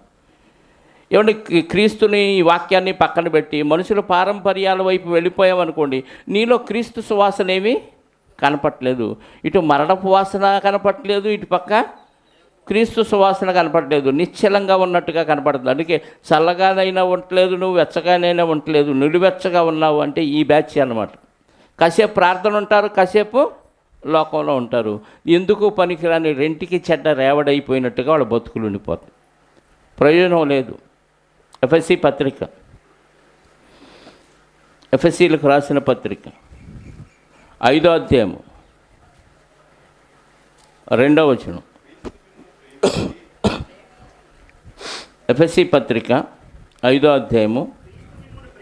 క్రీస్తు మిమ్మును ప్రేమించి ఎలా పరిమళ వాసనగా ఉండుటకు మన కొరకు తన్ను తాను దేవునికి అర్పణముగాను బలిగాను అప్పగించుకొనెను. అలాగే మీరును ప్రేమ కలిగి, కొంచెం జాగ్రత్తగా ఈ వచనం 2వ వచనం 1వ వచనం ఆలోచిస్తే, కావున మీరు ప్రియులైన పిల్లల వలె దేవుని పోలి, దేవుడు ఎలా ఉంటాడో తెలియనప్పుడు దేవుని పోలి ఎలా నడుచుకుంటాం అంటే, యేసుక్రీస్తు వారు కనిపించారు కదా, దేవుని స్వరూపం, దేవుని పోలిక, దేవుని యొక్క సంపూర్ణత క్రీస్తులో నివసిస్తుంది. ఇప్పుడు క్రీస్తుని పోలి నడుచుకుంటే మనం ఎవరిని పోలి నడుచుకున్నట్టు? దేవుని పోలిన. ప్రియులైన పిల్లల వలె మీరు దేవుని పోలి నడుచుకోండి. క్రీస్తు మిమ్మును ప్రేమించి, క్రీస్తు మిమ్మల్ని, దేవుడు లోకమును ఎంతో, ఇప్పుడు క్రీస్తు కూడా లోకమును ప్రేమించి ఏం చేశాడు? పరిమళ వాసనగా ఉండుటకు మన కొరకు తన్ను తాను దేవునికి అర్పణముగాను బలిగాను. ఇప్పుడు యేసుక్రీస్తు వారు బలిగా అర్పించుకోవటం దేవుడికి ఇష్టమా కష్టమా? ఇష్టం. ప్రేమిస్తే ఏం చేయాలంట? మనుషుల్ని క్రీస్తు ప్రేమిస్తే ఏం చేయాలి? దేవుడు చెప్పాడు కాబట్టి బలిగా అర్పణగా అర్పించుకోవాలి. అంటే తను తాను సమర్పించుకోవాలి, అప్పగించుకోవాలి, కొట్టించుకోవాలి, తిట్టించుకోవాలి, అవమానాలు భరించాలి, శ్రమలు నిందల పాలైపోవాలి. దేవుడికి అది అర్పణ, బలి. ఒక గొర్రె ఎందుకు నువ్వు పట్టుకుంటే వధించబడుతుంది అంటే, దేవుడి మాట అది వింటుంది. దేవునికి అర్పణముగాను బలిగాను తన్ను తాను ఆ గొర్రె దేవునికి అర్పించుకుంది. లేకపోతే నువ్వు పట్టుకోగానే కొమ్ములతో పొడిస్తే, పొట్టేలు పొడవలేదా? మనిషి బలవంతుడా, పొట్టేలు బలవంతుడా? పొట్టేలే బలం. సరిగ్గా వెనక్కి ఒక అడుగేసి ఒక దూకి కుమ్మిందనుకో, పొట్టలో పేగులన్నీ బయటికి వచ్చేస్తాయి. కానీ ఎందుకు అది తగ్గించుకొని మనకు లోబడింది, గొర్రెవలే తల వంచుకొని అని అంటారు చూసారా యేసుక్రీస్తు వారి గురించి? ఎందుకంటే దేవుడు చెప్పాడు కాబట్టి అది లోబడి తనను తాను దేవునికి అర్పణగా బలిగా అర్పించుకుంది. వీడి పాపానికి నేను బలైపోవాలి అని. ఈరోజు మనుషులందరి పాపాలకి నేను బలైపోవాలి, దేవుడు చెప్పాడు కాబట్టి దేవునికి అర్పణంగా బలిగా తన్ను తాను అర్పించుకున్నాడు. ఎందుకంటే ఆయన మిమ్మల్ని ప్రేమించాడు కాబట్టి క్రీస్తు కూడా మిమ్మల్ని ప్రేమించి ఏం చేశాడంట? దేవునికి అర్పణముగాను పరిమళ వాసనగా ఉండుటకు. అది మర్చిపోయారు. ఎవరికి పరిమళ వాసన? దేవునికి. అంటే ఇంతమంది కోసం ఒక వ్యక్తి చనిపోవటం దేవుడికి ఎలాంటి స్మెల్ అంట? దేవుడికి మంచి వాసన. దేవుడికి మంచి వాసన. 10 మందిని చంపినోడంటే దేవుడికి దుర్వాసన. 10 మంది కోసం బలైనోడంటే దేవుడికి పరిమళ వాసన. 10 మందిని నాశనం చేసేవాడంటే దుర్వాసన. నిన్ను నువ్వు నాశనం చేసుకుంటే దుర్వాసన. అంటే 10 మంది కోసం నువ్వు పణంగా నీ ప్రాణాన్ని పెట్టి బలైపోయిన, హింసలు అనుభవించిన, శ్రమలు అనుభవించిన దేవుడికి ఇంపైన సువాసన నీ నుండి. 10 మందిని నాశనం చేస్తూ నిన్ను నువ్వు నాశనం చేసుకుంటూ మరణపు వాసనగా, మరణార్థమైన మరణపు వాసనగా ఉంటూ ఇక్కడ దేవుని దృష్టిలో నరకానికి పోతే ఎలా ఉంటుంది చెప్పండి? దేవుడికి ఇంట్లో ఎంత బ్యాడ్ స్మెల్ అని ముక్కులు మూసుకుంటాడు. అలాగునని అన్నాడు చూడండి కింద. ఎలాగూ? క్రీస్తు మిమ్మును ప్రేమించి పరిమళ వాసనగా ఉండుటకు అలాగుననే మీరు కూడా, అంటే ఈ పై వచనాన్ని ఇక్కడ మనకు అప్లై చేసుకుంటే, అలాగుననే మీరు కూడా ప్రజలను ప్రేమించి పరిమళ వాసనగా ఉండుటకు దేవునికి అర్పణముగాను బలిగాను మిమ్మును మీరు ప్రజలకు సమర్పించుకుంటే దేవుడు ఇంపైన సువాసనను ఆగ్రహిస్తాడు. అంటే ఒక క్రైస్తవుడు చుట్టుపక్కల ఉన్న వారి కోసం ఏమవ్వాలి? బలిగా అర్పణగా అర్పించుకొని నలిగిపోతేనే నీ స్మెల్ విస్తరించింది. ఒక పువ్వును నలిపే కొద్దీ దానిలో ఉన్న సారం బయటకు వచ్చి ఎలాగైతే స్మెల్ విస్తరించిద్దో, ఒక క్రైస్తవుడు నలిగిపోతూ చుట్టుపక్కల ఉన్న వారికి సువాసనను, క్రీస్తు సువాసనను వెదజల్లాలి. అంటే నిన్ను నలిపే క్రైస్తవుల్ని నలిపే కొద్దీ క్రైస్తవం ఏమవుతుంది?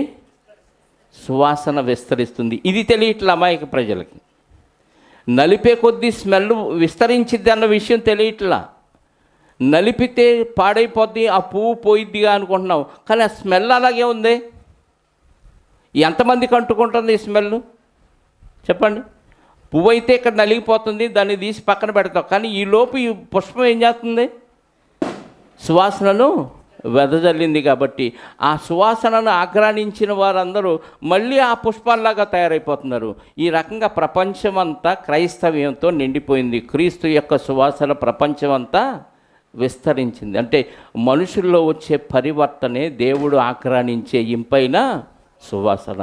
ఒక వ్యక్తి, ఒక దుర్మార్గుడు, ఒక దుర్వాసన కలిగిన వ్యక్తిగా ఉన్న వ్యక్తి క్రీస్తు సువాసన ఎప్పుడైతే స్వీకరించాడో, వాక్యాన్ని ఎప్పుడైతే విన్నాడో, అతనిలో ఉన్న దుర్వాసన మొత్తం పోయి, చెడు లక్షణాలన్నీ పోయి అతనిలోకి ఏమొచ్చిందంటే మంచి లక్షణం వచ్చింది. అదే క్రీస్తు సువాసన. ఈరోజు ప్రపంచవ్యాప్తంగా క్రీస్తు సువాసనను ఎంతమంది స్వీకరించి ఆ సువాసనను వెదజల్లుతున్నారో ఆలోచించండి. ఇది నలిపే కొద్దీ విస్తరించే సువాసనే తప్ప ఆగిపోయే సువాసన కాదు. అలాగునంటే ప్రజల్ని ప్రేమించాలి అంటే ఎవరు ప్రేమిస్తారంటే దేవుడు ప్రేమిస్తున్నాడు. ఆయన తర్వాత యేసుక్రీస్తు వారు ప్రేమించాడు, తను తాను అర్పించుకున్నాడు. తర్వాత పరిశుద్ధాత్మ మనల్ని ప్రేమించి మనలోనే నివాసం చేస్తున్నాడు. ఇప్పుడు క్రైస్తవులుగా మనం ఏం చేయాలి? ప్రజలను ప్రేమించి మనము దేవుని కోసం ప్రేమ చూపిస్తూ క్రీస్తు సువాసనను మనలో విస్తరింపజేస్తూ వెదజల్లుతూ సువార్తను ప్రకటిస్తే నలిగిపోతాం. అప్పుడు దేవునికి పరిమళ వాసనగాను రక్షణ జీవార్థమైన వాసనగా దేవుడికి ఇంపైన సువాసనను ఆగ్రానించే విధంగా మనం కనపడతాం. ప్రియులారా, దేవుడు మన నుంచి మంచి వాసనను స్వీకరించాలి అనుకుంటున్నాడు. ఒకప్పుడు ఒక యోసేపు గారు ఐగుప్తులో బానిసగా వెళ్ళిపోయాడు. కానీ చెప్పేవారు ఎవరు లేకపోయినా, తన ముందు అంతా చెడ్డవాళ్ళు ఉన్నా, విగ్రహారాధకులు ఉన్నా, వాళ్ళ ముందు క్రీస్తు సువాసనను వెదజల్లాడు. పోతీఫరు భార్య వచ్చి అతన్ని ఆహ్వానించినా కానీ తనతో శయనించడానికి నేను దేవునికి భయపడువాడనని క్రీస్తు సువాసనను వెదజల్లి పారిపోయాడు. క్రీస్తుని ప్రకటించాడు అక్కడ. అంటే దేవుని యొక్క భక్తి భయం ఎలా ఉంటుందో అక్కడ యోసేపు గారు ప్రదర్శించాడు. అంటే ఏ దేశం వెళ్ళినా, ఏ ప్రాంతం వెళ్ళినా, తెలిసిన వాళ్ళు ఎవరో లేకపోయినా నీలో ఉన్న ఆ సువాసనను నువ్వు ఎక్కడైనా వెదజల్లవచ్చు. దానికి శ్రమలు వస్తాయి, కష్టాలు వస్తాయి, ఇరుకులు వస్తాయి. నలిపేశారు యోసేపు గారిని. ఒక పక్క అన్నలు నలిపేశారు, ఒక పక్క పోతీఫరు భార్య నలిపేసింది, ఒక పక్క పోతీఫరు నలిపేశాడు. ఇలా అందరూ నలుపుతూ ఉన్నా కానీ ఆయన రోజు రోజుకి ఏమయ్యాడు? సువాసనను వెదజల్లాడు. దేవుడిచ్చిన జ్ఞానంతో ఒకప్పుడు సొలొమోను గారు దేశ విదేశాల్లో ఆయన జ్ఞానం ఏమైంది? వ్యాపించింది. సొలొమోను గారి జ్ఞానం ఎక్కడో షేబా దేశపురాని చుట్టుపక్కల రాజులందరూ ఆయన జ్ఞానానికి ముగ్ధులైపోయి ఎలా వచ్చారో ఆయన దగ్గర ఏదో నేర్చుకోవడానికి వచ్చారంటే దేవుడిచ్చిన జ్ఞానం ఎంత గొప్పదా అని ఈ దేవుని జ్ఞానాన్ని వెదజల్లిన సొలొమోను గారు మనకు కనపడుతున్నారు. చివరికి యేసుక్రీస్తు వారు తన సువాసన పరిమళ వాసనగా ఉండటానికి తను తాను అర్పించుకొని మనందరి కోసం ఏమయ్యాడు? బలైపోయాడు. ఇప్పుడు క్రీస్తుని ధరించుకున్న మనం కూడా ఏం చేయాలి?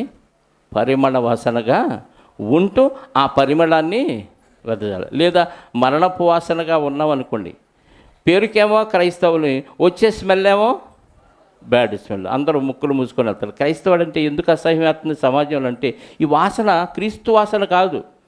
పేరేమో కొన్ని లేబుల్స్ ఉంటాయి కదా, మంచి పాపులర్ బ్రాండ్ పేరు పెట్టేసి పిచ్చి సెంట్ అమ్ముతూ ఉంటారు. సెంటు ఆ బ్రాండ్ నేమ్ చూస్తే ఏముంటుంది? మంచి గొప్పగా ఉంటుంది. అలాంటి బ్రాండ్ కదా అని కొనుక్కుంటాం. తీరా ఓపెన్ చేసి వాసన చూస్తే వ్యాక్ అని వాంతి చేసుకుంటాం. అలాగే క్రైస్తవులు ఉన్నారు ఈరోజు. పేరుకేమో బ్రాండ్ ఏమో క్రైస్తవ బ్రాండు, స్మెల్ ఏమో బ్యాడ్ స్మెల్ వచ్చింది. మరణార్థమైన మరణపు వాసనగా ఉంటున్నారు. నిజంగా క్రీస్తును పోలి నడుచుకుంటే జీవార్థమైన జీవోపవాసనగా ఉంటాం. అలా నలిగిపోతూ జీవార్థమైన జీవోపవాసనగా మనం అందరికీ ఉండాలి, కనపరుచుకోవాలని తెలియచేస్తూ ఒక మాట మనం బైబిల్లో చూసుకొని ముందుకు వెళదాం.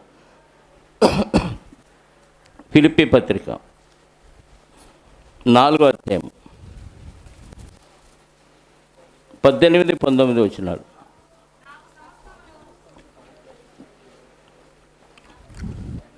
ఫిలిప్పీ పత్రిక 4:18-19. నాకు సమస్తమును, పౌలు గారు చెప్తున్నాడు, నాకు సమస్తమును సమృద్ధిగా కలిగి ఉన్నవి మీరు పంపిన వస్తువులు ఎపఫ్రోదితు వలన పుచ్చుకొని ఏమీ తక్కువ లేకుండా ఉన్నాను. అవి మనోహరమైన సువాసనయు దేవునికి ప్రీతికరమును ఇష్టమునైన యాగమునై ఉన్నవి అంటున్నాడు. అంటే కొంతమంది కొన్ని వస్తువులు పౌలు గారికి పంపించాడు. అంటే అత్తరు కొట్టి పంపించారా, సెంటు కొట్టి పంపించారని కాదు, ఆ వస్తువులు మంచి స్మెల్ వస్తున్నాయి అని కాదు. అంటే వాళ్ళు ఎంత ఇష్టపూర్తిగా ఇచ్చారో పౌలు గారు అక్కడ చెప్తున్నాడు. వాళ్ళు దేవుని సేవకులకు, దేవుని సేవ చేసేవారికి నాకు సమస్తము సమృద్ధిగా కలిగి ఉన్నది మీరు పంపిన వస్తువులు ఎపఫ్రోదితు వలన పుచ్చుకొని ఏమీ తక్కువ లేక ఉన్నాను.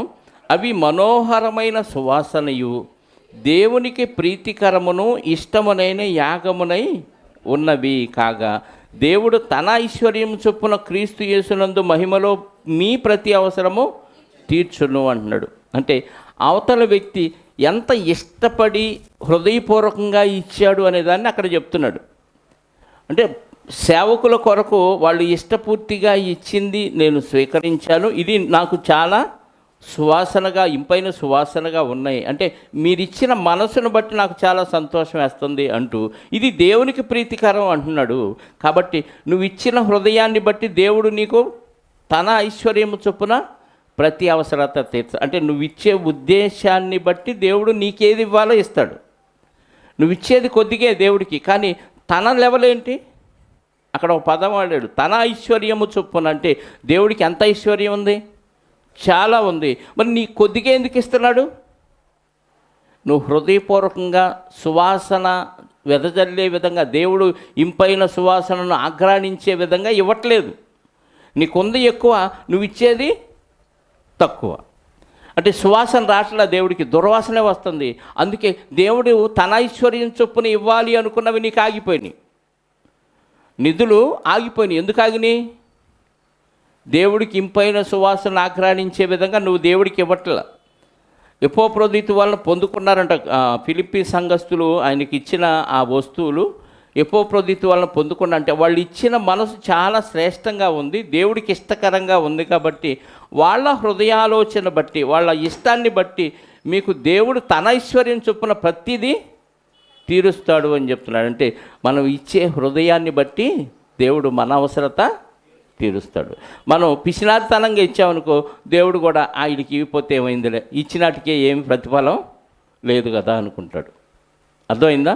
కాబట్టి దేవుడికి ఏది ఇచ్చినా, బలిచ్చినా, అర్పణ ఇచ్చినా, ఏది ఇచ్చినా హృదయపూర్వకంగా ఇష్టంగా నా దేవునికి నేను ఇస్తున్నాను, నా సేవకులకు నేను ఇస్తున్నాను, దేవుని పరిచర్య కొరకు ఇస్తున్నాను, నేను హృదయపూర్వకంగా ఇవ్వాలి తప్ప ఏదో పారంపర్య ఆచారంగా ఆడ కానుకలు ఇస్తారు అందరూ వేసినప్పుడు నేను అయిపోతే బాగోదు అని టంగమని వేసే కాదు. ఎలా వేయాలి? దేవుడు ప్రీతికరంగా స్వీకరించే విధంగా, దేవుడు ఇంపైన సువాసనలను ఆఘ్రాణించే విధంగా ఇవ్వాలంటే నిజంగా అలా ఇచ్చేవాళ్ళు ఎవరూ లేరు. ఎందుకంటే మొదటి శతాబ్దంలో చర స్థిరాస్తులు అమ్మి ఇచ్చేశారు, అది ఆఘ్రాణించాడు దేవుడు. ఇప్పుడు చెప్పండి, చరాస్తులు ఇస్తున్నాం. చరాస్తులు అంటే ఎలా అంటే డొల్లుకుంటే వెళ్ళేది చూసారా, కదిలిద్ది. చర అంటే కదలటం, స్థిరంగా ఉండేది కాగితం, ఎక్కడైతే ఆడబడి ఉంటుంది గాలి లేకపోతే. కానీ మనం ఇలా వదిలేస్తే డొల్లుకుంటా లేదు నాణ్యం. చరాస్తులు మనం ఇస్తున్నాం, చరాస్తులు మాత్రం హట్టాగబడుతుంది. అంటే దేవుడు ఇంపైన సువాసన ఆఘ్రాణించే విధంగా కనపట్లేదు. అన్నిటికంటే ముఖ్యంగా మన శరీరాన్ని నలకొట్టుకుంటూ దేవునికి ఇంపైన సువాసనగా మన కార్యక్రమాలు క్రీస్తులు పోలి ఉండే విధంగా మనం సువాసనను మన చుట్టుపక్కల ప్రాంతాల్లో వెదజల్లే విధంగా ఉండాలని ఉంటారని కోరుకుంటూ ఈ మాటలు ముగిస్తున్నాను. ప్రార్థన చేసుకుందాం. పరిశుద్ధుడు అయిన మా పరలోకపు తండ్రి, మీ ఘనమైన ఉన్నతమైన శ్రేష్టమైన నామాన్ని బట్టి స్తోత్రాలు. లోకంలో ఎన్నో రకాల వాసనలు ఉన్నాయి. గుడ్ స్మెల్, బ్యాడ్ స్మెల్ అని. దుర్వాసన ఎవరు దాన్ని స్వీకరించడానికి ఇష్టపడరు, దగ్గరకు కూడా రారు, పారిపోతారయ్యా. అలాగే 2000 సంవత్సరాల క్రితం మీ కుమారుడైన క్రీస్తుని లోకానికి ఒక సువాసనగా వెదజల్లటానికి తను తాను అర్పించుకొని బలిగా మీరు కూడా ఇంపైన సువాసన ఆయన నుంచి ఆఘ్రాణించే విధంగా మీరు లోకానికి పంపించారు. అందును బట్టి స్తోత్రాలు. అప్పటి నుంచి క్రీస్తును అంగీకరించిన వారందరూ క్రీస్తులు పోలి నడుచుకునే విధంగా ఆయన యొక్క సువాసనను వెదజల్లుతూ విజయోత్సాహంతో ఊరేగించటానికి మీ వలన ఆ ఆశీర్వాదం పొందే విధంగా మీ బిడ్డలను ప్రేరేపించండి. నిజంగా తండ్రి, మా నుంచి సమాజానికి ఏ వాసన వస్తుందో మమ్మల్ని మేము పరీక్షించుకున్నప్పుడు మాకు అర్థమవుతుంది నాయన. మా నుంచి క్రీస్తు సువాసన వెదజల్లబడుతుందా, క్రీస్తు యొక్క సువాసన కాక దుష్టుని దుర్వాసన వెదజల్లబడుతుందా అనే ఆలోచన మాలో రేకెత్తించండి. ఇక నుంచి మాకు మేముగాను చుట్టుపక్కల వారికి ఆశీర్వాదకరంగాను మీరు ఆస్వాదించే ఇంపైన సువాసనగాను మమ్మల్ని మేము మలుచుకోవటానికి మీ పిల్లల హృదయాల్లో ప్రేరేపణ దయచేయమని కోరుకుంటూ, వచ్చిన బిడ్డలందరిని బట్టి స్తోత్రాలు. మంచి వాతావరణాన్ని ఇచ్చారు, అందుని బట్టి కూడా మీకు క్రీస్తు ద్వారా కృతజ్ఞతాస్తుతులు చెల్లిస్తూ, వచ్చిన వారిలో ఎవరెవరికి ఎలాంటి అవసరాలు ఉన్నాయో మీ చిత్తమైతే ప్రతి అవసరత క్రీస్తులో తీర్చి తద్వారా మీరే మహిమ, ఘనత, ప్రభావాలు పొందుకొనమని, వచ్చిన వారందరినీ సురక్షితంగా వారి గృహాలకు చేర్చి మీరే మహిమ, ఘనత, ప్రభావాలు మా అందరి ద్వారా ఆరోపించుకోవమని కోరుకుంటూ, మా రక్షకుడు, మా ప్రాణనాథుడు, పాప విమోచకుడైన యేసుక్రీస్తు వారి అతి పరిశుద్ధమైన నామములో ప్రార్థించి అడిగి వేడుకొనిచున్నాను పరలోకపు తండ్రి. ఆమేన్. మనందరి కన్న తండ్రి అయిన దేవుని ప్రేమ, ఆయన ప్రియ కుమారుడైన యేసుక్రీస్తు వారి కృప, పరిశుద్ధాత్మ యొక్క అన్యోన్య సహవాసము ఇప్పుడు ఎల్లప్పుడూ సకల పరిశుద్ధులకు సదాకాలము తోడయుండి నడిపించునుగాక. ఆమేన్. అందరికీ వందనాలు. అందరూ సువాసనతో వందనాలు చెప్పుకోండి.